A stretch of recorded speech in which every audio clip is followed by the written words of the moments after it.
أعوذ بالله من الشيطان الرجيم. بسم الله الرحمن الرحيم. وقالوا أإذا كنا عظاما ورفاتا أإنا لمبعوثون خلقا جديدا قل كونوا حجارة أو حديدا أو خلقا مما يكبر في صدوركم فسيقولون من يعيدنا قل الذي فطركم أول مرة فسينغضون إليك رؤوسهم ويقولون متاه قل عسى أن يكون قريبا يوم يدعوكم فتستجيبون بحمده وتظنون إن لبثتم إلا قليلا. അസ്സലാമു അലൈക്കും വറഹ്മത്തുള്ളാഹി വബറകാതുഹു. ഖുർആൻ പദം 893 ദിവസത്തിലേക്ക് എല്ലാവരെയും ഹാർദമായി സ്വാഗതം ചെയ്യുന്നു. സൂറത്ത് ഇസ്രായിലെ 49 മുതൽ 52 വരെയുള്ള ആയത്തുകളാണ് ഇന്ന് പഠന വിധേയമാക്കുന്നത്. ക്ലാസ് ആരംഭിക്കുന്നതിനായി ആദരണീയനായ ഡോക്ടർ എ.ഐ. വിലായത്തുള്ള സാഹിബിനെ ക്ഷണിക്കുന്നു.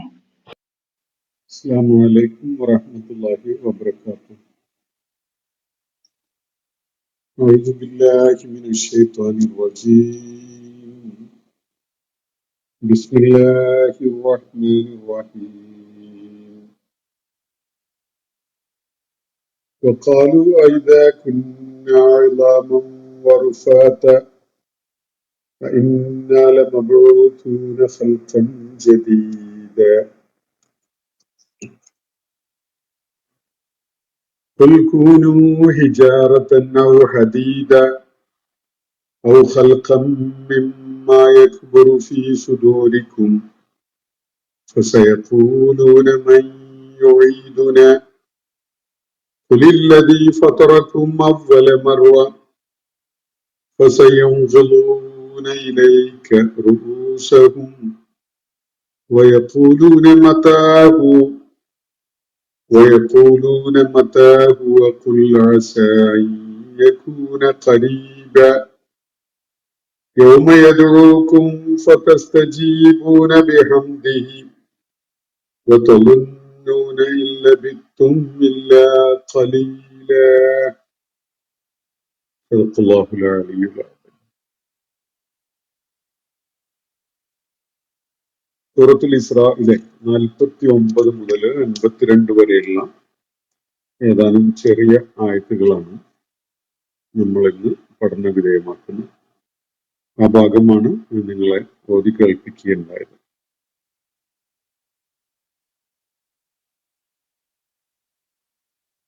നബി സല്ലല്ലാഹു അലൈഹി വസല്ലം മക്കയിലെ ആളുകളെ അഭിസംബോധന ചെയ്തുകൊണ്ട് സത്യദീനിലേക്ക് അവരെ ക്ഷണിച്ചുകൊണ്ട് അള്ളാഹുവിന്റെ ആയാത്തുകൾ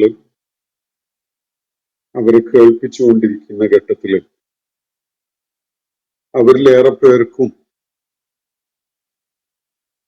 കാതുകൾക്ക് ബധിരത ബാധിച്ച പോലെയും ഹൃദയങ്ങൾക്ക് ഒരു ആവരണമുള്ളതുപോലെയുമായി മാറുകയാണ്. അവർക്ക് കാര്യങ്ങൾ നേരാംവണ്ണം കേൾക്കാനോ മനസ്സിലാക്കാനോ സാധിക്കാത്ത ഒരവസ്ഥയാണ് സംജാതമാവുന്നത്. എന്നാൽ മാറി നിന്ന് പാത്തും പതുങ്ങിയും ഒളിഞ്ഞുമൊക്കെ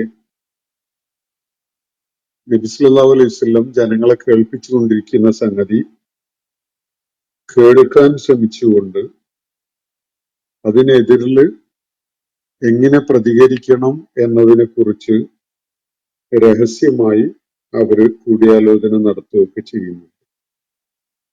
എന്നിട്ട് കൂട്ടത്തിലുള്ള നബി സല്ലല്ലാഹു അലൈഹി വസല്ലമയെ കേൾപ്പിച്ചുകൊണ്ടിരിക്കുന്ന ആ ആയാത്തുകളോട് ഒരു മാനസികമായി അടുപ്പം അനുഭവപ്പെടുന്ന, അതിലേക്കൊരു ചായ്വ് കാണിക്കുന്ന ആളുകളോട് അവര് പറഞ്ഞുകൊണ്ടിരുന്നത് ഇൻ തത്തബിഊന ഇല്ലാ റജുലൻ മസ്ഫൂറ എന്ന്. ആഭിചാരം ബാധിച്ച, മരണം ബാധിച്ച ഒരാളെ മാത്രമാണ് നിങ്ങൾ പിൻപറ്റിക്കൊണ്ടിരിക്കുന്നത് എന്നാണ് അവരെ പറഞ്ഞ് തെറ്റിദ്ധരിപ്പിക്കാൻ ശ്രമിക്കുന്നത്. അള്ളാഹുവിന്റെ ദീനിന്റെ മാർഗത്തിലേക്ക് ആളുകളെ, സത്യമാർഗത്തിലേക്ക് ആളുകളെ നയിക്കാൻ ശ്രമിക്കുന്ന സകല ആളുകളെയും നബി സല്ലല്ലാഹു അലൈഹി വസല്ലമയുടെ കാലത്ത് എന്നല്ല, അവിടുന്ന് ഇങ്ങോട്ടുള്ള എല്ലാ ഘട്ടങ്ങളിലും നമുക്ക് കാണാൻ കഴിയുന്ന ഒരു സംഗതി, അവരെ പറ്റി പല ആക്ഷേപങ്ങളും ആരോപണങ്ങളും ഉന്നയിക്കപ്പെടുന്നു.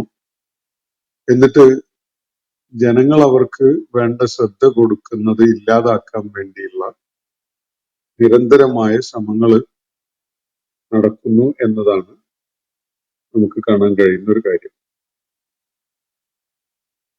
അള്ളാഹുവിന്റെ പ്രവാചകനെ ജനങ്ങളിൽ നിന്ന് അകറ്റുന്നതിന് വേണ്ടി, അല്ലെങ്കിൽ അദ്ദേഹം പറഞ്ഞുകൊണ്ടിരിക്കുന്ന കാര്യങ്ങൾ ജനങ്ങൾ കേൾക്കുന്നതിനുള്ള സാഹചര്യം ഇല്ലാതാക്കുന്നതിന് വേണ്ടി അവര് പല വിധത്തിലുള്ള ആക്ഷേപങ്ങളും ആരോപണങ്ങളും ഒക്കെ ഉന്നയിക്കുകയാണ്.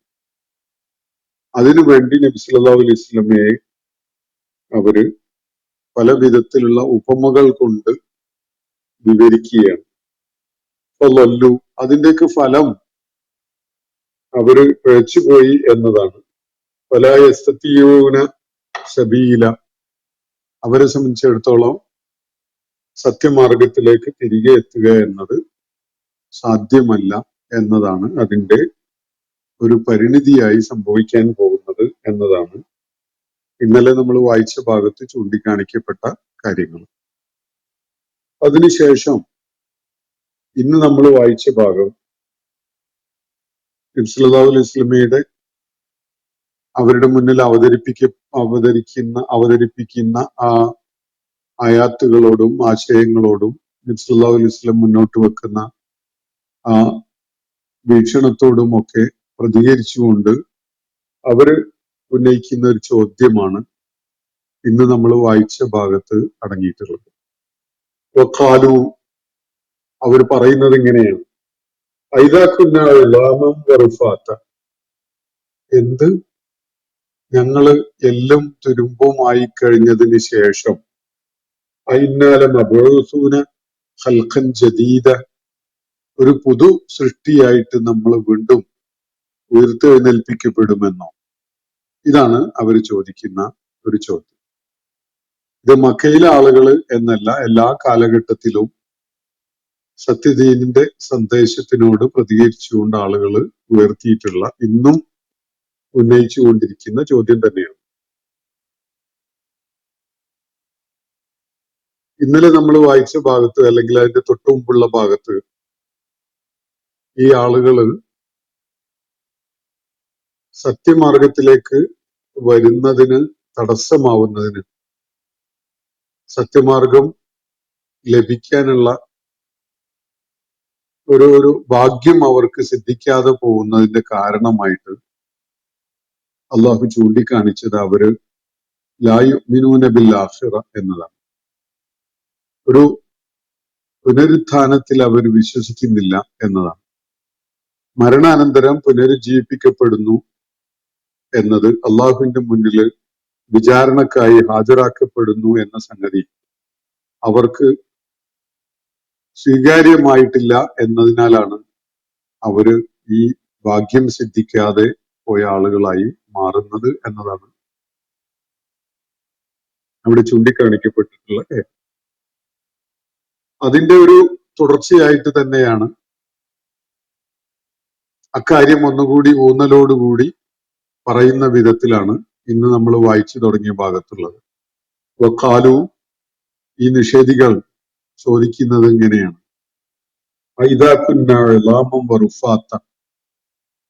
നമ്മള് എല്ലും പൊടിയുമായതിനു ശേഷം, എല്ലാം എന്ന് പറഞ്ഞ എല്ലുകള്, റുഫാത്ത് എന്ന് പറഞ്ഞാല് ക്രംബിൾ ചെയ്തിട്ടുള്ള വളരെ നേർത്ത ചെറിയ പാർട്ടിക്കിൾസ് ആണ്.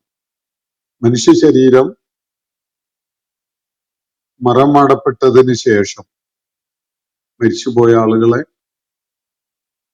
സംസ്കരിച്ച് നമ്മൾ മറമാടിയതിന് ശേഷം എല്ലും തുരുമ്പുമായി അത് മാറിക്കഴിഞ്ഞ ഒരവസ്ഥയിലേക്ക് എത്തിയതിന് ശേഷം പിന്നീട് നമ്മളെ പുതു സൃഷ്ടികളായിട്ട് എല്ലാം തികഞ്ഞ പുതിയ ഒരു സൃഷ്ടിയായിട്ട് തന്നെ പുനരുജ്ജീവിക്കപ്പെടുമെന്നാണോ ഇവർ പറയുന്നത് എന്നതാണ് ഇവര് അത്ഭുതത്തോടു കൂടി ഉന്നയിക്കുന്ന ഒരു ചോദ്യം. മനുഷ്യന്റെ സ്വാഭാവിക യുക്തിയിൽ തന്നെ ബോധ്യപ്പെടേണ്ട ഒരു കാര്യമാണ് ഭൂമിയിൽ അവന്റെ ഇടപാടുകൾ പൂർണ്ണമാകുന്നില്ല എന്നത്. ഒരാളുടെയും, അത് എത്ര നല്ല മനുഷ്യനായാലും ചീത്ത മനുഷ്യനായാലും സമൂഹത്തിന് ഉപകാരമുള്ള വിധത്തിൽ ജീവിച്ച ആളായാലും സമൂഹത്തിന് വലിയ ദ്രോഹമുണ്ടാക്കുന്ന വിധത്തിൽ ജീവിച്ച ആളായാലും അയാളുമായി ബന്ധപ്പെട്ട, അയാളുടെ ജീവിതവുമായി ബന്ധപ്പെട്ട ഇടപാടുകൾ മരണത്തോടുകൂടി അവസാനിക്കുന്നില്ല.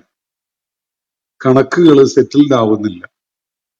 അയാൾക്കൊരു പക്ഷേ അയാൾ ചെയ്തിട്ടുള്ള വലിയ ത്യാഗങ്ങൾക്കും നന്മകൾക്കും ഒന്നും വേണ്ട വിധത്തിലുള്ള പ്രതിഫലം ഇവിടെ നൽകപ്പെട്ട് കഴിഞ്ഞിട്ടുണ്ടാവുകയില്ല അദ്ദേഹം മരിക്കുന്നതോടുകൂടി തന്നെ.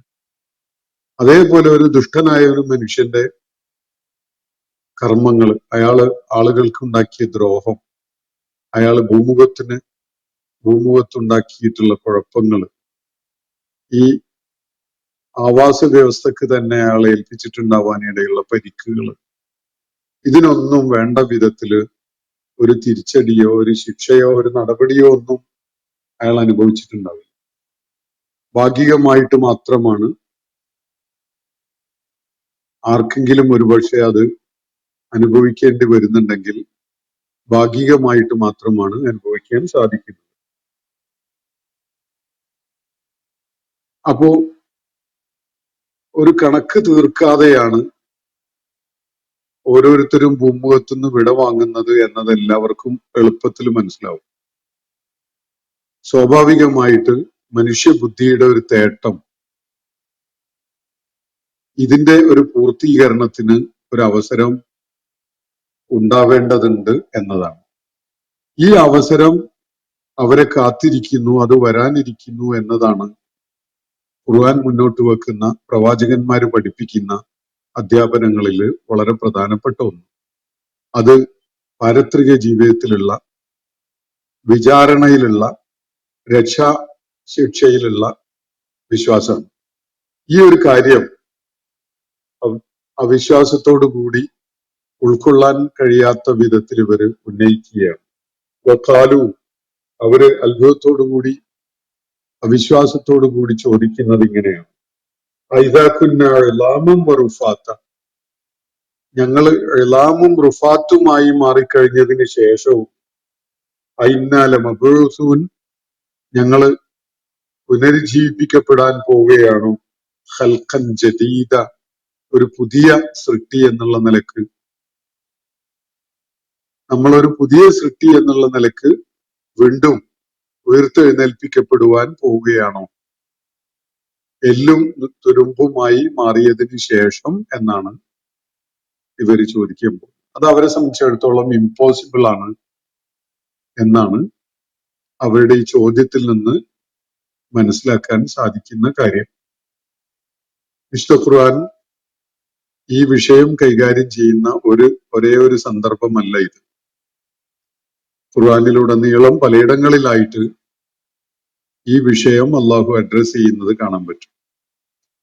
പുനരുത്ഥാനം എന്നത് നിങ്ങൾക്ക് ഈ പ്രപഞ്ചത്തിൽ നിന്ന് തന്നെ ബോധ്യപ്പെടാൻ കഴിയുന്ന ഒരു കാര്യമാണ് എന്നത് അള്ളാഹു പലയിടത്തായിട്ട് വ്യക്തമാക്കിയിട്ടുണ്ട്.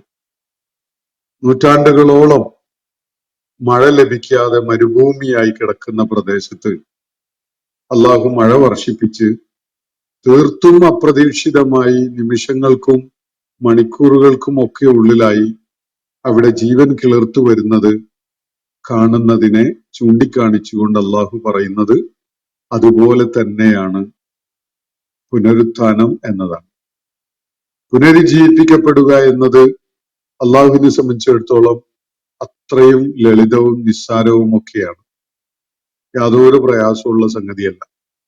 ഒരുപാട് വർഷങ്ങള് ഊഷരമായി കിടന്ന ഒരു പ്രദേശം മഴ ലഭിക്കാതെ സൂര്യതാപമേറ്റ് ജീവന്റെ കണിക പോലും അവശേഷിക്കുന്നുണ്ട് എന്ന ഒരു തോന്നലിന് പോലും അവസരമില്ലാതെയായി മാറിയ ഭൂപ്രദേശങ്ങള് തീർത്തും അപ്രതീക്ഷിതമായി മഴ ലഭിക്കുകയും അവിടെ ജീവൻ കിളിർത്തു വരുന്നത് ഒരു കാഴ്ചയായി നമ്മൾ കാണുകയും ചെയ്യുകയാണ്.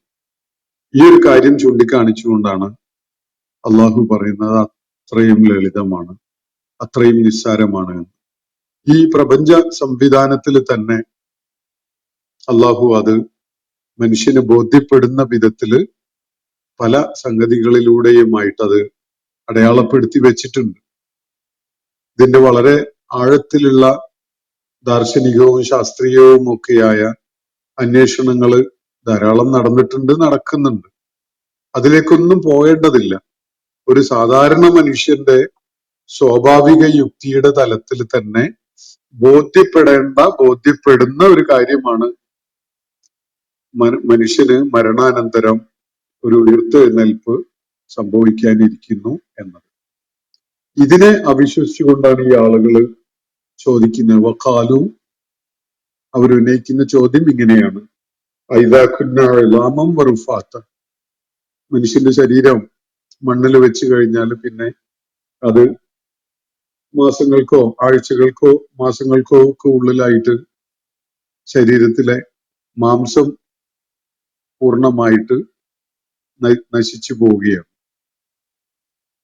ഡീകമ്പോസ്ഡ് ആയിട്ട് ശരീരത്തിലെ എല്ലാ അവയവങ്ങളും നശിച്ചു പോവുകയാണ് ചെയ്യുന്നത്. എല്ലുകൾ കുറെ കാലം കൂടി അവശേഷിക്കും. ഈ എല്ലുകൾ തന്നെ നുരുമ്പി പോകുന്ന ഒരവസ്ഥയൊക്കെ എത്തും. അതിനപ്പുറത്തേക്കുള്ള പരിവർത്തനങ്ങളും നൂറ്റാണ്ടുകളിലൂടെ സംഭവിക്കും. അപ്പൊ ശരീരം പൊടിഞ്ഞ് റുഫാത്തായി മാറിയതിന് ശേഷം എല്ലുകള് അസ്ഥികള് കുഴിമാടത്തിൽ അവശേഷിക്കുന്ന ശരീരത്തിന്റെ ശരീരഭാഗങ്ങൾ മുഴുവനും ഡീകമ്പോസ്ഡ് ആയിട്ട് പൊടിഞ്ഞു പോയിട്ടുള്ള ഒരവസ്ഥ എത്തിയതിനു ശേഷം, ഇളാമും റുഫാത്തുമായി മാറിയതിനു ശേഷം ഇന്നാലമബ്ഊസൂൻ, നമ്മള് പുനരുദ്ധരിക്കപ്പെടാൻ പോവുകയാണോ, നമുക്ക് പുനരുത്ഥാനം സംഭവിക്കുകയാണോ, ഉയർത്തെഴുന്നേൽപ്പിക്കപ്പെടാൻ പോവുകയാണോ? ഖൽഖൻ ജദീദ, ഒരു പൊതു സൃഷ്ടി എന്ന വിധത്തിൽ എന്ന് പറഞ്ഞാൽ പുതുതായി രൂപകൽപ്പന ചെയ്യപ്പെട്ടിട്ടുള്ള, ആദ്യമായി പിറവിയെടുക്കുന്ന ഒരാളെ പോലെ, അല്ലെങ്കിൽ ഒരു സൃഷ്ടിക്ക് ആവശ്യമായ സകല സംഗതികളും ഒന്നിനും ഒരു കേടുപാടും ഇല്ലാത്ത വിധത്തില് രണ്ടാമതും ഉയർത്തെഴുന്നേൽപ്പിക്കപ്പെടുന്ന ഒരവസ്ഥ ഉണ്ടാവുകയും എന്നതാണ് ഇവര് അവിശ്വസനീയതയോടുകൂടി ഉന്നയിക്കുന്ന ചോദ്യം. അപ്പൊ ഇതിന് അള്ളാഹു നൽകുന്ന ഒരു മറുപടി ഇവിടെ വളരെ ശ്രദ്ധേയമായ ഒരു മറുപടിയാണ്. അള്ളാഹു പറയുന്നത് ഖുൽ കൂനു ഹിജാറത്തൻ ഔ ഹദീദ, പ്രവാചകരെ അവരോട് പറയുക, ഇളാമും റുഫാത്തും ആയിട്ട് ഉയർത്തെഴുന്നേൽപ്പിക്കപ്പെടുമോ എന്നതാണല്ലോ അവർ ചോദിച്ച ചോദ്യം. അവരോട് പറയുക, കൂനു ഹിജാറത്തൻ ഔ ഹദീദ, ഇളാമു റുഫാത്ത് എന്നൊക്കെ പറഞ്ഞാൽ നിങ്ങള് മനുഷ്യരുടെ പല ലക്ഷണങ്ങളും ഒക്കെ അവശേഷിപ്പിച്ചിട്ടുള്ള സംഗതികളായിട്ടാണല്ലോ കാണുക. മനുഷ്യന്റെ ശരീരഘടനയുടെ ഭാഗമായിട്ടുള്ളതാണ് എല്ലുകള്. അപ്പോ ഒരു സ്കെലിറ്റൽ ഔട്ട്ലൈനിൽ ഒരു മനുഷ്യന്റെ ശരീരത്തിനോടൊരു രൂപസാദൃശ്യം അവശേഷിക്കുന്നുണ്ടാകും. അതുപോലെ റുഫാത്തില് മനുഷ്യ ശരീരം ദ്രവിച്ച് നശിച്ചു പോയതിന്റെ പല അവശിഷ്ടങ്ങളും, DNA പോലെയുള്ള പലതും ശരീരാവശിഷ്ടങ്ങളിലും മുടി, നഖം പോലെയുള്ളതൊക്കെ ഒരുപക്ഷെ അതിന്റെ ചെറിയ അംശങ്ങളൊക്കെ ഇങ്ങനെ കിടക്കുന്നുണ്ടാവും. അതൊന്നും വേണ്ട, നിങ്ങൾ കല്ലോ ഇരുമ്പോ ആയിക്കോളൂ, കല്ലോ ഇരുമ്പോ ആയിക്കോളൂ, കൂനു ഹിജാറത്തൻ ഔ ഹദീദ, ഇതാണ് അള്ളാഹു പറയുന്നത്. റുഫാത്തും ഇളാമും ഒക്കെ ആവുക എന്ന് പറഞ്ഞാൽ മനുഷ്യന്റെ ജീവിച്ചിരിപ്പുണ്ടായിരുന്ന മനുഷ്യൻ ശരീരത്തിനോട് പല നിലക്കും സാദൃശ്യമുള്ള സംഗതികളാണ് അവിടെ അവശേഷിക്കുന്നത്. എല്ലും പൊടിയും എന്ന് പറയുമ്പോൾ അതൊന്നും വേണ്ട, നിങ്ങള് കല്ലും ഇരുമ്പും തന്നെ ആയിക്കോളൂ. അതിപ്പോ കണ്ടാൽ, കല്ല് കണ്ടാല്, പാറക്കല്ലോ അല്ലെങ്കിൽ ഹിജാറത്ത് കണ്ടാല്, അതുപോലെ ഇരുമ്പിന്റെ ഒരു ശേഖരമായിട്ട് കണ്ടാല്, ഇരുമ്പയിരോ അല്ലെ ഇരുമ്പ് കട്ടയൊക്കെ ആയിട്ട് കണ്ടാൽ അത് മനുഷ്യ ശരീരവുമായിട്ട് റിസംബ്ലൻസ് ഒന്നും തോന്നൂല. പ്രത്യക്ഷത്തില് ഹിജാറത്തും ഹദീദും മനുഷ്യന്റെ എന്തെങ്കിലും അംശമുള്ളതായിട്ടൊന്നും ആർക്കും തോന്നുകയില്ല. അങ്ങനെയുള്ള ഒരു അവസ്ഥയിൽ നിങ്ങൾ എത്തി എന്ന് സങ്കല്പിച്ചോളൂ. നിങ്ങള് കല്ലും ഇരുമ്പുമായി എന്ന് തന്നെ കരുതും. ഔ ഖൽഖം മിമ്മാ യക്ബുറു ഫീ സുദൂരിക്കും, അല്ലെങ്കിൽ കൂട്ടരെ നിങ്ങളുടെ ഹൃദയങ്ങളിൽ അതിനേക്കാൾ അസാധ്യം എന്ന് തോന്നുന്ന വിധത്തിലുള്ള വല്ല കനപ്പെട്ട വല്ല സംഗതിയും ആവട്ടെ. നിങ്ങൾ മരിച്ച് ദ്രവിച്ച് ചീഞ്ഞളിഞ്ഞു പോയതിനു ശേഷം എലാമും റുഫാത്തും ഒന്നുമല്ല, ഹിജാറത്തും ഹദീദുമായി അല്ലെങ്കിൽ അതിനേക്കാൾ മനുഷ്യനോട് സാദൃശ്യം തോന്നാത്ത വിധത്തിലുള്ള വല്ലതൊക്കെ ആയി എന്ന് സങ്കല്പിക്കുക. എന്നാൽ അതിനുശേഷവും ഫസയഖൂലൂന, അങ്ങനെ ആയാൽ പോലും തീർച്ചയായിട്ടും നാം നിങ്ങളെ പുനരുജ്ജീവിപ്പിക്കും. ഇതാണ് അവിടെ അള്ളാഹു പറയുന്നത്. നിങ്ങളെ എല്ലും തുരുമ്പുമായി പോയി, അതിനുശേഷം നിങ്ങളെ എങ്ങനെ പുനരുജ്ജീവിപ്പിക്കും എന്നതാണല്ലോ നിങ്ങളുടെ ആശ്ചര്യം. എന്നാൽ ഒരു കാര്യം മനസ്സിലാക്കിക്കോളൂ, നിങ്ങള് കല്ല് അല്ലെങ്കിൽ ഇരുമ്പ് തന്നെയായി. ഇനി അതും അല്ലെങ്കിൽ അതിനേക്കാൾ അസാധ്യം എന്ന് നിങ്ങൾക്ക് തോന്നുന്ന ഒരു ഘടനയിലേക്ക് നിങ്ങൾ മാറി എന്ന് വെക്കുക. നിങ്ങളുടെ മനസ്സിൽ വലിയ ഒരു ഉദാഹരണത്തിന് ഒരു പർവ്വതം എന്നോ അല്ലെങ്കിൽ വേറെ എന്തെങ്കിലുമൊക്കെ നമുക്ക് സങ്കല്പിക്കാവുന്ന ഒരു അതിനേക്കാൾ അസാധ്യം വീണ്ടും മനുഷ്യാവസ്ഥയിലേക്ക് തിരികെ കൊണ്ടുവരിക എന്നത് ഇമ്പോസിബിൾ എന്ന് നിങ്ങൾക്ക് തോന്നുന്ന വല്ലതൊക്കെ നിങ്ങളായി എന്ന് സങ്കല്പിക്കും. എങ്കിൽ പോലും നിങ്ങളെ അവൻ പുനരുജ്ജീവിപ്പിച്ച് കൊണ്ടുവരിക തന്നെ ചെയ്യും എന്നാണ് അള്ളാഹു ഇവിടെ പറയുന്നത്. വല്ലാത്തൊരു കട്ടായം പറച്ചിലാണ്. ഖുർആൻ ഇത്രയും കടുത്ത ഭാഷയിൽ ഇത്രയും ദൃഢബോധ്യമുണ്ടാക്കുന്ന ഉറപ്പോടുകൂടിയുള്ള ഒരു പ്രസ്താവന വളരെ അപൂർവമായിട്ട് ഖുർആനിൽ അങ്ങനെ കാണാൻ കഴിയൂ. പുനരുത്ഥാനം അത്രയും ഉറപ്പുള്ള ഒരു കാര്യമാണ്. യാതൊരു സംശയവും വേണ്ടതില്ല. തീർച്ചയായിട്ടും അത് സംഭവിക്കും. അത് നിങ്ങൾ എലാമും റുഫാത്തും ആയാൽ സംഭവിക്കുമോ എന്നതാണ് നിങ്ങളുടെ ആശങ്കയെങ്കിൽ, നിങ്ങൾ എലാമും റുഫാത്തും അല്ല, നിങ്ങൾ ഹിജാറത്തും ഹദീദുമായി എന്ന് വെക്കുക, അല്ലെങ്കിൽ അതിനേക്കാൾ അസാധ്യം എന്ന് തോന്നിപ്പിക്കുന്ന വല്ല കടുപ്പമുള്ളതുമായി നിങ്ങൾ മാറി അചേതനമായ വേറെ വല്ലതൊക്കെ ആയി എന്ന് നിങ്ങൾ സങ്കല്പിച്ചോളൂ. എന്നാൽ പോലും നിങ്ങൾ പുനരുജ്ജീവിപ്പിക്കപ്പെടുക തന്നെ ചെയ്യും എന്നാണ് അള്ളാഹുവിടെ മറുപടിയായിട്ട് പറയുന്നത്. ഇങ്ങനെ പറഞ്ഞോളൂ അവരോട്, ഫുൽ പ്രവാചകരെ, അവർക്ക് ഇങ്ങനെ മറുപടി കൊടുക്കും. കൂനു ഹിജാറത്തൻ ഔ ഹദീദ, നിങ്ങൾ കല്ലായി മാറുക അല്ലെങ്കിൽ ഇരുമ്പായി മാറുക. ഇനി അതല്ലെങ്കിൽ ഔ ഖൽഖം മിമ്മാ യക്ബുറു, നിങ്ങൾക്ക് വലിയ പെരുമ തോന്നിപ്പിക്കുന്ന മറ്റൊരു സൃഷ്ടി നിങ്ങളായിക്കോളൂ. ഫീ സുദൂരിക്കും, നിങ്ങളുടെ ഹൃദയങ്ങളിൽ വലിയ പെരുപ്പം തോന്നിപ്പിക്കുന്ന ഈ ഹിജാറത്തിനെയും ഹദീദിനേക്കാളും ഒക്കെ നിങ്ങൾക്ക് ഒരു വലിപ്പം തോന്നിപ്പിക്കുന്ന, അസാധ്യം എന്ന് തോന്നിപ്പിക്കുന്ന വല്ലതൊക്കെ നിങ്ങൾ ആയിക്കോളൂ. അങ്ങനെയാണെങ്കിൽ പോലും നിങ്ങളെ അവൻ പുനരുജ്ജീവിപ്പിച്ച് കൊണ്ടുവരിക തന്നെ ചെയ്യും. ഇത്രയും പറഞ്ഞു കഴിയുന്നതോടുകൂടി പിന്നെ പുനരുജ്ജീവിപ്പിക്കപ്പെടുക എന്നത് അസാധ്യമായ ഒരു കാര്യമാണ് എന്ന് പറയാൻ ഈ സംബോധിത സമൂഹത്തിലെ ആളുകൾക്ക് കഴിഞ്ഞോളണമെന്നില്ല. കാരണം ഇത് ദൃഢബോധ്യം വെളിപ്പെടുത്തുന്നതിന്റെ ഒരുപക്ഷെ ഒരു അവസാന വാക്ക് പോലെയുള്ള ഒരു പ്രയോഗമാണ്. അത്രയും ദാർഢ്യത കാണിക്കുന്ന, അത്രയും തീർച്ചയായ ഒരു കാര്യം പറയുന്ന വിധത്തിലാണ് അള്ളാഹു ഇവിടെ ഈ കാര്യം പറയുന്നത്. നിങ്ങൾ കല്ലും ഇരുമ്പും ആവണം എന്നില്ല, നിങ്ങളുടെ മനസ്സിൽ അതിനേക്കാളൊക്കെ അസാധ്യത തോന്നുന്ന വിധത്തിലുള്ള വല്ലതൊക്കെ ആയിക്കോളൂ. അചേതനമായി, ഇപ്പൊ കല്ലും ഇരുമ്പും എന്നൊക്കെ പറയുന്നത് ജീവന്റെ യാതൊരു തുടിപ്പും കാണാത്ത പദാർത്ഥങ്ങളാണ്. ഈ അതിനേക്കാൾ ജീവൻ ഉള്ളതായി മാറാൻ ഇടയില്ലാത്തത് എന്ന് തോന്നുന്ന അതിനേക്കാൾ കടുപ്പം തോന്നിക്കുന്ന വല്ല അചേതന വസ്തുവുമായിട്ട് നിങ്ങൾ മാറിക്കോളൂ. എന്നാൽ പോലും നിങ്ങളെ അവൻ പുനരുജ്ജീവിപ്പിക്കുക തന്നെ ചെയ്യും. പല വിശ്വാസങ്ങളും ഈ വിധത്തിൽ പുനരുജ്ജീവിപ്പിക്കപ്പെടുന്നതിന് തടസ്സമാകണം എന്നുള്ള വിധത്തിലാണ് എന്ന് ചിലപ്പോഴൊക്കെ തോന്നിയിട്ടുണ്ട്. അപ്പോ ആളുകള്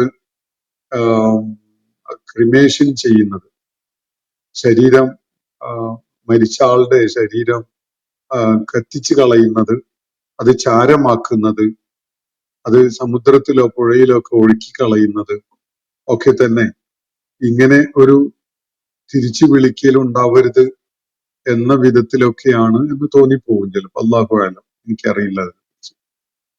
പക്ഷെ ആളുകളുടെ അങ്ങനെയുള്ള പല ധാരണകളും ഉള്ളത് നമുക്ക് കാണാൻ കഴിയും.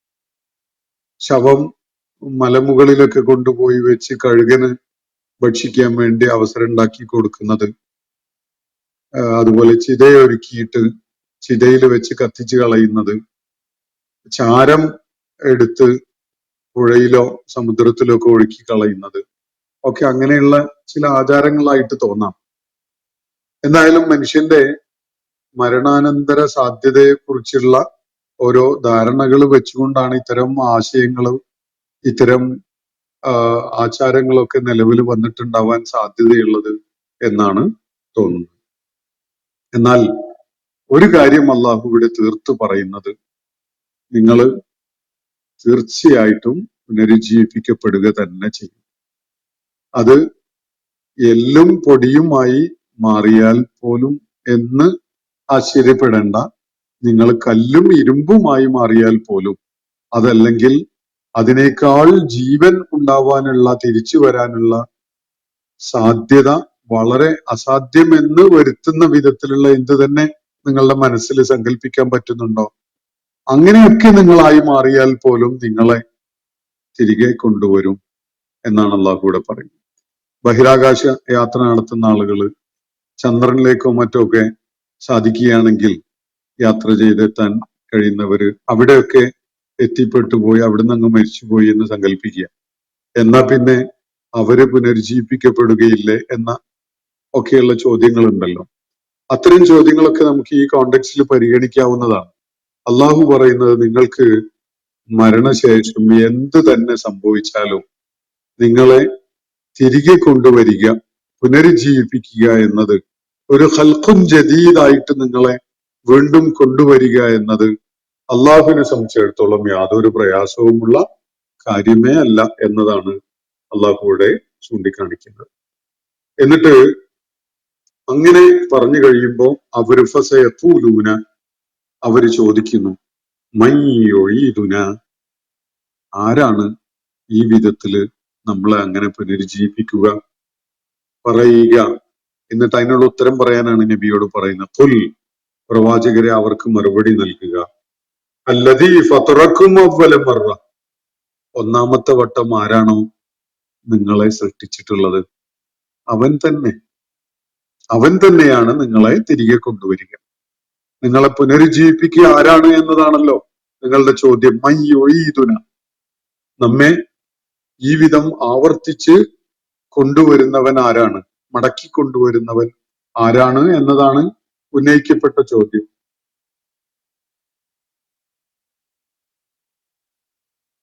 അതിന് പറയാൻ വേണ്ടി പറയുന്ന മറുപടി ഇതാണ്, അല്ലദീ ഫതറക്കും. ഖുൽ, പ്രവാചകരെ അവർക്ക് ഈ മറുപടി കൊടുക്കുക, ഇങ്ങനെ പറയുക, അല്ലദീ ഫതറക്കും അവ്വല മർറ, ഒന്നാമത് വട്ടം, ഒന്നാമത്തെ തവണ തന്നെ നിങ്ങളെ ആരാണോ സൃഷ്ടിച്ചിട്ടുള്ളത് അവൻ തന്നെ, അവൻ തീർച്ചയായിട്ടും നിങ്ങളെ വീണ്ടും കൊണ്ടുവരും.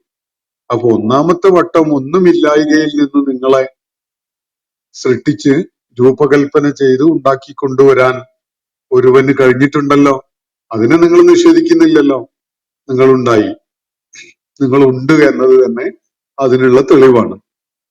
അപ്പൊ ഏതോ ഒരുത്തൻ നിങ്ങൾക്ക് ഇപ്പോ ഉള്ള ഉണ്മ നൽകിയിട്ടുണ്ടല്ലോ, അവൻ തന്നെയാണ് നിങ്ങളെ വീണ്ടും കൊണ്ടുവരിക, നിങ്ങളെ വീണ്ടും പുനരുജ്ജീവിപ്പിക്കുക.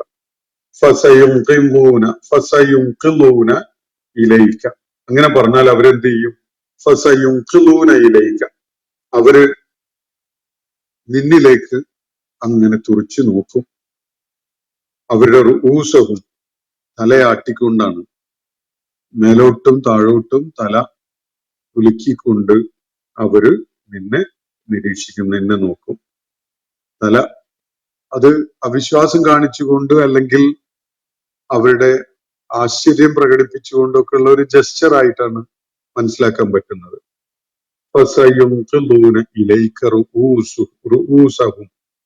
അവരുടെ ശിരസ്സുകള് അവര് നിന്റെ നേരെ അങ്ങനെ മേലോട്ടും കീഴോട്ടുമായിട്ട് അങ്ങനെ ആട്ടും.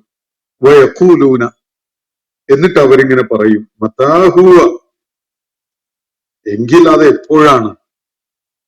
ഒന്നാമത് വട്ടം തന്നെ നിങ്ങളെ സൃഷ്ടിച്ചവനാണ്, രണ്ടാമതും നിങ്ങളെ പുനരുജ്ജീവിപ്പിക്കുക എന്ന് പറഞ്ഞപ്പോ അവര് തിരിച്ചു ചോദിക്കുന്ന മതാഹുവ, അത് ഭയങ്കര അവിശ്വാസമുള്ള വിധത്തിൽ, ഉൾക്കൊള്ളാൻ ഇല്ലാത്ത വിധത്തിലാണ് അവര് ശിരസാട്ടിക്കൊണ്ട് ആ ചോദ്യം ഉന്നയിക്കുന്നത്. മതാഹുവ, എപ്പോഴാണ് അതുണ്ടാവുക? ഖുൽ, പറയുക, അസാ അൻ യകൂന ഖരീബ, അത് വളരെ അടുത്ത് തന്നെ സംഭവിക്കാം. അസാ അൻ യകൂന ഖരീബ, അതൊരു പക്ഷേ വളരെ അടുത്ത് തന്നെ സംഭവിച്ചേക്കാം, അത് വളരെ സമീപസ്ഥമായ ഒരു സമയത്ത് തന്നെ ഉണ്ടാകാം. അന്ന് യൗമയദൂക്കും, അന്ന് അവൻ നിങ്ങളെ വിളിക്കും. അങ്ങനെ വിളിക്കുമ്പോ അള്ളാഹു അവന്റെ മൺമറഞ്ഞു പോയ മുഴുവൻ മനുഷ്യ സൃഷ്ടികളെയും തിരിച്ചു വരാൻ വേണ്ടി നിർദ്ദേശം കൊടുത്തുകൊണ്ട് വിളിക്കും അവൻ. അങ്ങനെ വിളിക്കുമ്പോ യൗമയദൂക്കും, അവൻ നിങ്ങളെ വിളിക്കുമ്പോ ഫതസ്തജീബൂന ബിഹംദിഹി, നിങ്ങള് അവന് പ്രകീർത്തനം അർപ്പിച്ചുകൊണ്ട്, സ്തുതികീർത്തനങ്ങൾ അർപ്പിച്ചുകൊണ്ട് നിങ്ങൾ ഉത്തരം ചെയ്തു വരും. വതളുന്നൂന ഇല്ലബിത്തും ഇല്ലാ ഖലീല, വളരെ കുറഞ്ഞൊരു കാലം മാത്രമാണ് നിങ്ങളുടെ കുഴിമാടങ്ങളിൽ കഴിഞ്ഞിട്ടുള്ളത് എന്ന് ഊഹിച്ചുകൊണ്ടായിരിക്കും, എന്ന് സങ്കല്പിച്ചുകൊണ്ടായിരിക്കും നിങ്ങൾ അൽഹംദുലില്ലാ എന്ന് പറഞ്ഞിട്ട് ഓടി വരിക. സകല മനുഷ്യനും അള്ളാഹുവിന്റെ വിളിക്ക് ഉത്തരം ചെയ്തുകൊണ്ട് തിരിച്ചു വരുന്നത് അൽഹംദുലില്ലാ എന്ന് പറഞ്ഞുകൊണ്ടായിരിക്കും എന്നാണ് അള്ളാഹു ഇവിടെ വെളിപ്പെടുത്തുന്നത്. ഭൂമിയില് അള്ളാഹുവിന് സ്വമേധയാ സ്തുതികീർത്തനങ്ങൾ അർപ്പിച്ചവരുണ്ട്, അതിന് കൂട്ടാക്കാത്തവരുണ്ട്. പക്ഷെ അള്ളാഹു കുഴിമാടങ്ങളിൽ നിന്ന് മരിച്ചു കിടന്നിരുന്ന, ദ്രവിച്ചു പോയ അവന്റെ അവശിഷ്ടങ്ങളുള്ള ഇടങ്ങളിൽ നിന്ന് അവരോട് തിരിച്ചു വരാൻ വേണ്ടി പുനരുജ്ജീവിപ്പിക്കപ്പെടുന്ന ഘട്ടത്തില് അവരെ വിളിക്കുമ്പോ എങ്ങനെയാണ് അവര് തിരിച്ചു വരുന്നത്? ഫതസ്തജീബൂന, നിങ്ങൾ ഉത്തരം ചെയ്തു വരുന്നു, ബിഹംദിഹി, അവന് സ്തുതികീർത്തനങ്ങൾ അർപ്പിച്ചുകൊണ്ട്, അൽഹംദുലില്ലാ എന്ന് പറഞ്ഞുകൊണ്ട്. വതളുന്നൂന, അന്ന് നിങ്ങൾ കരുതുന്നത് ഇങ്ങനെയാണ്, നിങ്ങൾ സങ്കല്പിക്കുന്നത്, ഇല്ലബിത്തും ഇല്ലാ ഖലീല, വളരെ കുറഞ്ഞ സമയം മാത്രമേ നിങ്ങൾ തങ്ങിയിട്ടുള്ളൂ എന്ന് കരുതിയിട്ടാണ് നിങ്ങൾ വരുന്നത്. കുഴിമാടങ്ങളിൽ ഒരു പക്ഷേ ദീർഘമായ കാലയളവ് തന്നെ, നൂറ്റാണ്ടുകൾ തന്നെ നിങ്ങൾ കഴിഞ്ഞുകൂടിയിട്ടുണ്ടാവും. പക്ഷെ നിങ്ങളിപ്പോ അള്ളാഹുവിന്റെ വിളിക്ക് ഉത്തരം ചെയ്തു വരുന്നത് നിങ്ങളെ ഇന്നലെ അല്ലെങ്കിൽ അല്പ നിമിഷങ്ങൾക്ക് മുമ്പ് അവിടെ കൊണ്ടുപോയി വെച്ചിട്ടേ ഉണ്ടായിരുന്നുള്ളൂ എന്ന വിധത്തില്. ഭൂമിയിൽ മനുഷ്യർക്ക് അവരുടെ അവശിഷ്ടങ്ങൾ പരതി കണ്ടുപിടിക്കാൻ പോലും കഴിയാത്ത വിധത്തിൽ അവരുടെ എലാമും റുഫാത്തും പോലും ഇല്ലാതായി കഴിഞ്ഞിട്ടുണ്ടാകും. അതൊരു പക്ഷേ ഹിജാറത്തും അതുപോലെ ഹദീദും ഒക്കെയായി മാറിയിട്ടുണ്ടാകും. എന്നാൽ പോലും അവര് അള്ളാഹുവിന്റെ സ്തുതികീർത്തനങ്ങൾ അർപ്പിച്ചുകൊണ്ടാണ് ഉടനെ അള്ളാഹുവിന്റെ വിളിക്ക് ഉത്തരം ചെയ്തുകൊണ്ട് ഓടി വരുന്നത്. അപ്പോ യൗമയദൂക്കും, അവൻ നിങ്ങളെ വിളിക്കുന്ന, നിങ്ങളോട് തിരിച്ചു വരാൻ പറഞ്ഞുകൊണ്ട് നിങ്ങളെ പുനരുജ്ജീവിപ്പിക്കുന്നതിന് വേണ്ടി നിങ്ങളെ വിളിക്കുന്ന ആ സന്ദർഭത്തില് ഫതസ്തജീബൂന ബിഹംദിഹി, നിങ്ങളൊക്കെയും തന്നെ അവന് സ്തുതികീർത്തനങ്ങൾ അർപ്പിച്ചുകൊണ്ട് നിങ്ങൾ ഉത്തരം ചെയ്ത് പാഞ്ഞു വരും. വതളുന്നൂന, നിങ്ങളുടെ മനോഗതം എന്തായിരിക്കും ആ ഘട്ടത്തില്? ഇൻ ലബിത്തും ഇല്ലാ ഖലീല, വളരെ കുറഞ്ഞ സമയം മാത്രമേ നിങ്ങൾ ഇവിടെ തങ്ങിയിട്ടുള്ളൂ എന്നാണ് നിങ്ങൾ ആ ഘട്ടത്തിൽ കരുതുന്നുണ്ടാവുക. നിങ്ങളുടെ മനസ്സിൽ വളരെ കുറഞ്ഞ സമയം മാത്രമേ ഇവിടെ തങ്ങിയിട്ടുള്ളൂ എന്നൊരു തോന്നലാണ് ഉണ്ടാവുക. ഒരുപക്ഷെ 10,000-കണക്കിന് വർഷങ്ങളൊക്കെ മുമ്പ് മരിച്ചുപോയ ആളുകൾ, അവര് പോലും ഓടി വരുന്നത് ഇപ്പോ എന്നെ ഇവിടെ കൊണ്ടുപോയി കിടത്തിയിട്ടല്ലേ ഉണ്ടായിരുന്നുള്ളൂ എന്ന തോന്നലോട് കൂടിയാണ്. എന്നിട്ട് അൽഹംദുലില്ലാ എന്ന് പറഞ്ഞുകൊണ്ടാണ് ഓരോരുത്തരും പാഞ്ഞു വരിക. ഇവിടെ ശ്രദ്ധേയമായൊരു സംഗതി, എല്ലാവരും അള്ളാഹുവിനെ ഹംദ് ചെയ്തുകൊണ്ടാണ് ഓടി അടുക്കുക എന്നതാണ്. വളരെ പ്രാധാന്യമുള്ള ഒരു പ്രയോഗവും ഒരു ഇൻഫർമേഷനുമാണ് അത്. മനുഷ്യന് രണ്ട് തലങ്ങളുണ്ട്. പൂർണ്ണമായിട്ട് അള്ളാഹുവിന് വഴിപ്പെടുന്ന ഒരു തലവും, അള്ളാഹുവിനെ സ്വന്തം ഇച്ഛയുടെ അടിസ്ഥാനത്തിൽ വഴിപ്പെടണോ വേണ്ടയോ എന്ന് സ്വന്തമായിട്ട് തീരുമാനിച്ചുകൊണ്ട് അനുസരിക്കുന്നവരും ധിക്കരിക്കുന്നവരുമായി മാറുന്ന ഒരു തലവും. രണ്ട് തലങ്ങളും മനുഷ്യനുണ്ട്. മനുഷ്യ ശരീരത്തിന്റെ കോശങ്ങള്, മുടി, നഖം, അതുപോലെയുള്ള പ്രതിഭാസങ്ങളൊക്കെ പ്രവർത്തനക്ഷമമാകുന്നത് ഞാൻ ആദ്യം പറഞ്ഞ കാറ്റഗറിയിലാണ്. ഞാൻ പറയുന്ന പോലെയല്ല എന്റെ കയ്യോ കാലോ ശരീര അവയവങ്ങളോ ഒന്നും പ്രവർത്തനക്ഷമാവുന്നത്. മറിച്ച് അള്ളാഹു വെച്ച വ്യവസ്ഥക്ക് പൂർണ്ണമായിട്ട് വിധേയപ്പെട്ടുകൊണ്ടാണ്. എന്നാൽ മനുഷ്യന്റെ കോൺഷ്യൻസ് എന്ന് പറയുന്ന ഒരു സംഗതി, മനുഷ്യൻ സ്വമേധയാ തെരഞ്ഞെടുത്ത് നടപ്പിലാക്കുന്ന തീരുമാനങ്ങളൊക്കെ, അതില് മനുഷ്യന്റെ ഇച്ഛ പ്രാവർത്തികമാവുന്ന ഒരു തലമുണ്ട്. വേണമെന്ന് വെക്കാൻ, വേണ്ട എന്ന് വെക്കാൻ ഒക്കെ മനുഷ്യന് സ്വാതന്ത്ര്യമുള്ള ഒരു തലം. ഈ രണ്ട് തലത്തിലും മനുഷ്യൻ പ്രവർത്തനക്ഷമമാകുന്നുണ്ട്. ഇവിടെ അള്ളാഹു മനുഷ്യരോട് തിരിച്ചു വരാൻ വേണ്ടി, കുഴിമാടങ്ങളിൽ നിന്ന് ഉയർത്തെഴുന്നേറ്റ് വരാൻ വേണ്ടി നിർദ്ദേശിക്കുമ്പോൾ എല്ലാവരും അള്ളാഹുവിന് വഴിപ്പെട്ടുകൊണ്ട് പാഞ്ഞു വരികയാണ്. അള്ളാഹുവിനെ ധിക്കരിച്ച് ജീവിച്ച ഒരാള് പോലും ഞാൻ വരുന്നില്ല എന്ന് പറഞ്ഞ് മാറി നിൽക്കൂല. അവന്റെ ശരീരത്തിന്റെ ഓരോ രോമകൂപം പോലും അള്ളാഹുവിന്റെ സ്തുതികൾ അർപ്പിച്ചുകൊണ്ട്, അള്ളാഹിനനുസരിച്ചുകൊണ്ട് ഓടിപ്പാഞ്ഞു വരും. ഇതേ മനുഷ്യൻ തന്നെ അന്ത്യനാളിൽ അള്ളാഹുവിന്റെ മുന്നിൽ ഹാജരാക്കപ്പെടുമ്പോ, സുജൂദ് ചെയ്യാൻ വേണ്ടി വിളിക്കപ്പെടുമ്പോ ചിലർക്ക് സുജൂദ് ചെയ്യാൻ കഴിയില്ല, ചിലരേ സുജൂദ് ചെയ്യുള്ളൂ. എന്താണ് അതിന്റെ വ്യത്യാസം? സുജൂദ് എന്ന് പറഞ്ഞാൽ സ്വമേധയാ ഒരാള് അള്ളാഹുവിന് കീഴ്പ്പെട്ടുകൊണ്ട് നിർവഹിക്കുന്ന ഒരു അനുഷ്ഠാനമാണ്.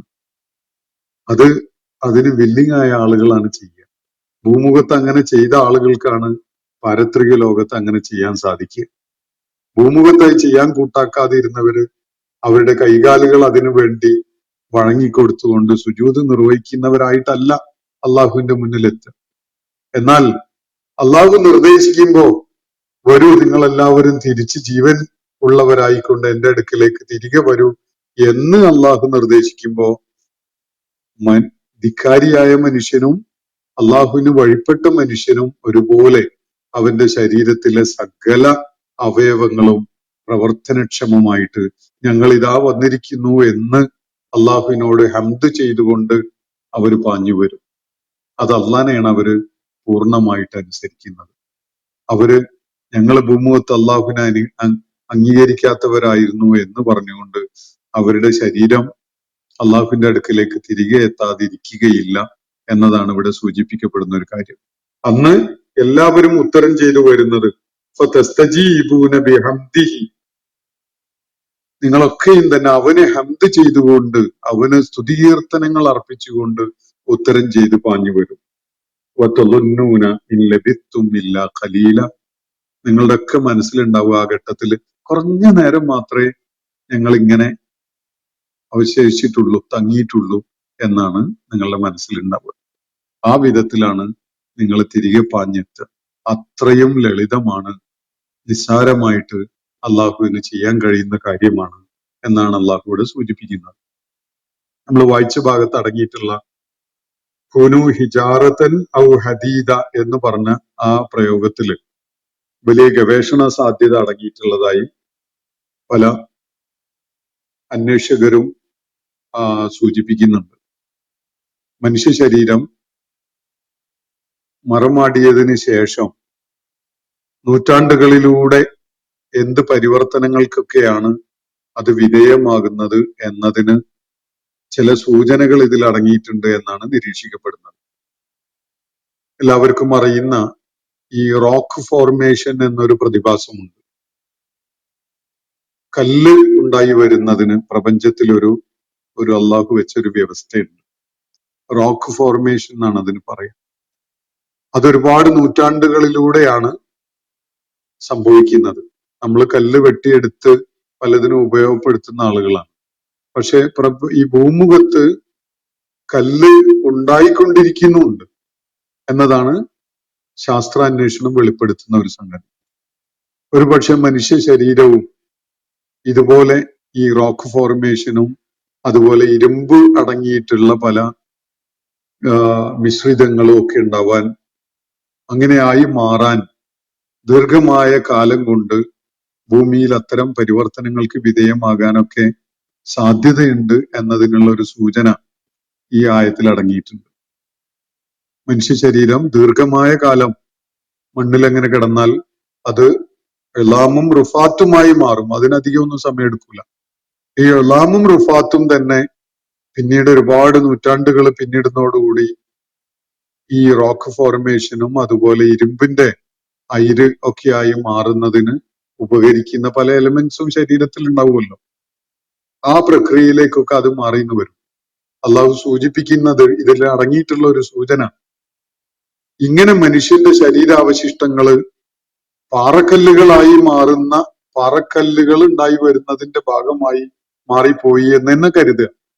അല്ലെങ്കിൽ ഇരുമ്പ് അയിര് ഉണ്ടായി വന്നതിന്റെ ഭാഗമായി മാറി എന്ന് വെക്കുക. അങ്ങനെയൊക്കെ ആയി മാറിയാൽ പോലും ഇനി അതല്ലെങ്കിൽ നിങ്ങൾക്ക് സങ്കല്പിക്കാവുന്ന വേറെ എന്ത്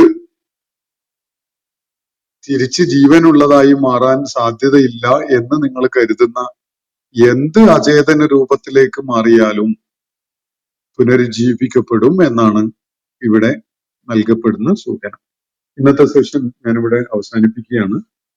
സൂറത്തുൽ ഇസ്രായിലെ 49 മുതൽ 52 വരെയുള്ള ആയത്തുകളാണ് നമ്മൾ പഠന വിധേയമാക്കിയിട്ടുള്ളത്. ചില ചോദ്യങ്ങൾ കൈകാര്യം ചെയ്യപ്പെടാനായിട്ടുണ്ടായിരുന്നു. ഇൻഷാ അല്ലാഹ് അവ നാളെ പരിഗണനക്ക് വിധേയമാക്കാമെന്ന് വിചാരിക്കുകയാണ്. അള്ളാഹു നമ്മെ എല്ലാവരെയും അനുഗ്രഹിക്കുമാറാവട്ടെ. വാഖിർ ദഅവാനാ അനിൽ ഹംദുലില്ലാഹി റബ്ബിൽ ആലമീൻ. അസ്സലാമു അലൈക്കും വറഹ്മത്തുള്ളാഹി വബറകാതുഹു. ഇന്നത്തെ ഖുർആൻ പദം ഇവിടെ സമാപിക്കുന്നു. ഖുർആൻ പഠനത്തിൽ പങ്കെടുത്ത എല്ലാവർക്കും അല്ലാഹു അർഹമായ പ്രതിഫലം നൽകി അനുഗ്രഹിക്കട്ടെ. വആഖിർ ദഅവാനാ അനിൽ ഹംദുലില്ലാഹി റബ്ബിൽ ആലമീൻ. അസ്സലാമു അലൈക്കും വറഹ്മത്തുള്ളാഹി വബറകാതുഹു.